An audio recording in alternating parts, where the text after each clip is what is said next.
আসসালামু আলাইকুম।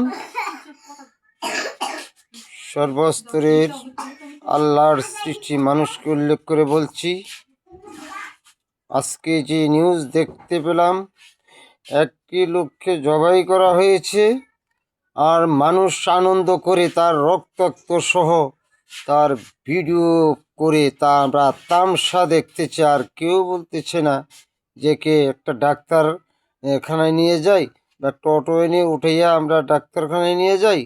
এই তো মানুষের জান বাঁচানো ফরজ, আর তারা আনন্দের সাথে কথা বলতে পারে না।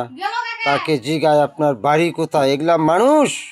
এই বিচার কিন্তু আল্লাহ পাক করবে। সেই জন্য মানুষ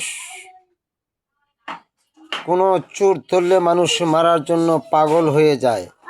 সব পাপ তোমাদের, ওই বিচার তোমাদেরই হবে।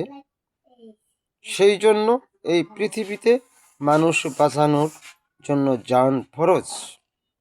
আর তোমরা তামসা দেখে মিডিয়াকে দেখাচ্ছ, হাঁটতেছে লোকটায় গাছের সাথে টোকা দিতেছে, আর তোমরা তামসা দেখে ভিডিও করতেছ। লজ্জা করে না? শালার মানুষ, এই তো মানুষের পরিণাম। ও বিচার আল্লাহ পাকের দিন দেখাবে। একটা লোক রক্ত ঝরতেছে, তোমরা ডাক্তার খবর দিবে, অটোতে তুলে দিবে, আর তোমরা ভিডিও করে মিডিয়াকে প্রচার করছো। এই নিউজটা কি হবে? এরও বিচার আল্লাহ পাক করবে। সেই জন্য বলছি, আজকে এই পৃথিবীতে একজনে পাপ করবে, তুমি মানলে সেই পাপ তারটাই তোমার গোছে নিতে হবে। এই বলে বিদায় নিচ্ছি। আল্লাহ হাফিজ।